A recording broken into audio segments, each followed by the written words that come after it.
इस दुनिया में हर रोज की भागदौड़ भरी जिंदगी में बहुत सारे घटनाएं घटती है। कुछ घटनाएं तो सामने आती है, लेकिन कुछ उस अंधेरी दुनिया में कहीं खो जाता है। और इंसान सब कुछ देखकर भी अनदेखा करता है, लेकिन सब लोग नहीं। कुछ ऐसे भी इंसान हैं जो उस घटना को अंधेरी दुनिया से खींचकर सबके सामने लाने की कोशिश करता है ताकि न्याय मिल सके। मूवी के शुरुआत में देखते हैं रात के 11:30 बजे एक गाड़ी काफी तेजी से रास्ते से गुजर रहा था। उस गाड़ी के अंदर कुछ लड़का और एक ही लड़की थी। उन लड़कों में से एक लड़का उस लड़की के साथ बदतमीजी करने की कोशिश कर रहा था। अब गुस्से में आकर उस लड़की ने उस लड़के को थप्पड़ मारा, जिसकी वजह से वो लड़का गुस्से में आकर उस लड़की को बहुत मारा और ड्राइवर को कहा कुछ भी हो जाए ये गाड़ी रुकनी नहीं चाहिए। अब कुछ लोगों का यही प्रॉब्लम है, अपने बराबर किसी से लड़ तो नहीं सकता, इसलिए अपनी ताकत दिखाने के लिए एक साथ मिलकर मासूमों के ऊपर अपना ताकत आजमाते हैं। इस कहानी में आगे बढ़ने से पहले कुछ कैरेक्टर्स को जानना जरूरी है।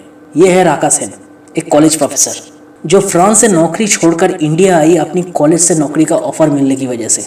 और ये है रिजू सन्नल, उसी एरिया की डिस्ट्रिक्ट मजिस्ट्रेट। जिस दिन वो घटना घटी थी उसके 8 घंटे पहले राका सेन की गाड़ी खराब होने की वजह से एक्सीडेंटली कह सकते हैं राका सेन और रिजू सन्नल के बीच एक छोटी सी मुलाकात हो गया। अब गाड़ी ठीक होने के बाद राका सेन वहां से निकल गई। उसके बाद शाम के 7 बजे एक ट्रैफिक सिग्नल में राका सेन रुकी थी। उसके गाड़ी के पास ही वो गाड़ी आकर रुका। अब राका सेन उस लड़की को देखकर समझ चुकी थी उस गाड़ी के अंदर वो पूरी तरह से अनकंफर्टेबल फील कर रही है। इससे पहले वो कुछ करे, ग्रीन सिग्नल होने की वजह से वो गाड़ी निकल गया। इसके बाद राका सेन घर लौटी और दूसरे दिन कॉलेज पहुंच गई अपनी नई नौकरी ज्वाइन करने। उसी दिन कॉलेज के प्रिंसिपल के पास एक खबर आया, जिसकी वजह से प्रिंसिपल के रूम से लेकर स्टाफ रूम तक माहौल कुछ ठीक नहीं था। राका सेन को एक टीचर से पता चला उसी कॉलेज की एक स्टूडेंट संजिनी मुखर्जी का रेप हुआ है। अब राका सेन के साथ 2 और टीचर हॉस्पिटल पहुंच गई संजिनी को देखने। पहले तो संजिनी के माँ नहीं चाहती थी कि कोई संजिनी से मिले, लेकिन राका सेन बार बार रिक्वेस्ट करने के बाद आखिर संजिनी के माँ ने अलाउ किया उससे मिलने के लिए। अब राका सेन संजिनी को देखते ही पहचान गई, ये वही लड़की है जिसको उस गाड़ी में देखा था। संजिनी की हालत बहुत ही खराब था। राका सेन संजिनी के माँ को कहा पुलिस में कंप्लेन करने के लिए, लेकिन संजिनी के माँ ने कहा मैं नहीं चाहता ये खबर पूरी दुनिया में फैल जाए। प्रोफेसर राका संजिनी के माँ को समझाने की बहुत कोशिश की, लेकिन कोई फायदा नहीं हुआ।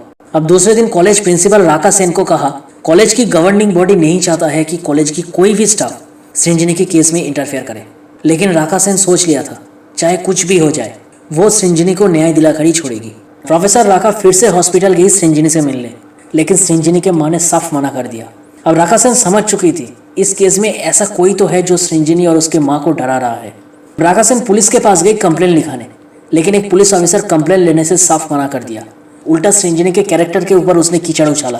दूसरी तरफ एक रिपोर्टर उसी कॉलेज की एक प्रोफेसर को कांटेक्ट किया संजिनी के बारे में जानने के लिए। उनको जितना पता था उन्होंने सब कुछ बता दिया। अगले दिन अखबारों में संजिनी के केस की 25% खुलासा हो चुका था। अब राका सेन के पास मौका आ चुका था। उसने सोच लिया कैसे भी करके संजिनी से सब कुछ जानना होगा। लेकिन ये केस इतना आसान नहीं था, क्योंकि इस केस के पीछे जो लोग था संजिनी के साथ साथ राका सेन भी अब उनका टारगेट बन चुकी थी। राका सेन के ऊपर हमला होना शुरू हो गया, साथ में धमकी वाली फोन कॉल्स भी आना चालू हो गया। लेकिन राका सेन पीछे हटने वाला वैसे नहीं थी। उसने संजिनी और उसके माँ को कन्विंस किया ये जानने के लिए आखिर उस रात क्या हुआ था। बहुत देर के बाद आखिर संजिनी सच्चाई बताने को तैयार हो गई। संजिनी की दोस्त इलोरा और उसके बॉयफ्रेंड डोडो एक पार्टी अरेंजमेंट किया था। उस पार्टी में डोडो के कुछ फ्रेंड्स, संजिनी और उसके बॉयफ्रेंड भी इन्वाइटेड था। संजिनी का बॉयफ्रेंड पहले ही ना कह दिया था। संजिनी बहुत ही सीधा साधा लड़की थी, वो भी नहीं जाना चाहती थी, लेकिन उसके फ्रेंड इलोरा की दबाव में आकर उसे मजबूरन राजी होना पड़ा। अब इलोरा, डोडो और उसके कुछ फ्रेंड संजिनी को साथ लेकर पार्टी में पहुंच गया।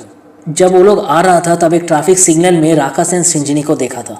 अब राका सेन संजिनी को कहा मैंने तुम्हें देखा था, उस वक्त तुम्हें देखकर ऐसा लग रहा था तुम बहुत ही अनकंफर्टेबल फील कर रही थी। अब मैं कुछ करती उससे पहले सिग्नल ग्रीन हो गया और वो गाड़ी निकल गया। फिर राका सेन संजिनी से पूछा उसके बाद क्या हुआ।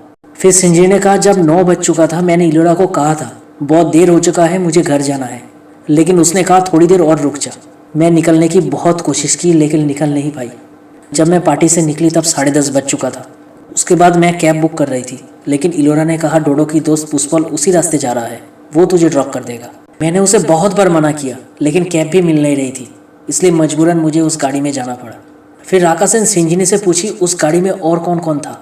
संजिनी ने कहा उस गाड़ी में डोडो के 3 दोस्त था, पुष्पल खोइतान, चंदन दास और सिद्धार्थ जोशी। ये तीनों ही बड़े बड़े बिजनेसमैन की बेटे हैं, खासकर पुष्पल खोइतान और सिद्धार्थ जोशी। सृंजनी जिस कॉलेज में पढ़ती थी उसी कॉलेज की governing body member Rahul Joshi का बेटा था सिद्धार्थ जोशी, और पुष्पल खोइतन ग्रुप ऑफ इंडस्ट्रीज का मालिक आशीष खोइतन का बेटा था। उस दिन ये तीनों पूरी तरह से नशे में धुत था। सिद्धार्थ सृंजनी के साथ जबरदस्ती कर रही थी। सृंजनी खुद को बचाने के लिए उसे थप्पड़ मारकर रोकने की कोशिश की, इसलिए सिद्धार्थ, पुष्पल और चंदन तीनों गुस्से में आकर सृंजनी को बहुत मारा और उसके बाद एक एक करके सृंजनी को रेप किया और फिर बीच रास्ते में गाड़ी रोककर उसे फेंक दिया। इसके बाद जिंदगी और मौत के बीच में जूझ रही सृंजनी को एक पुलिस पेट्रोलिंग वैन रास्ते से उठाकर एक हॉस्पिटल ले गया था। सब कुछ सुनने के बाद राका सेन सृंजनी और उसके मां को लेकर पुलिस स्टेशन पहुंच गई कंप्लेन करने। डीएम रिजू सन्नल के साथ राका सेन की बहुत अच्छी दोस्ती थी। अब डीएम रिजू सन्नल की वजह से पुलिस को प्रेशर में आकर मजबूरन कंप्लेन लेना पड़ा, और इस बार जो पुलिस ऑफिसर था वो बहुत ही अच्छा इंसान था, पिछली बार की तरह नहीं। राका सेन की इंस्पिरेशन की वजह से सृंजनी दोबारा कॉलेज जाने का फैसला किया। दूसरी तरफ सृंजनी के स्टेटमेंट की वजह से पुलिस उन तीनों को गिरफ्तार किया। लेकिन सब कुछ इतना आसान नहीं था।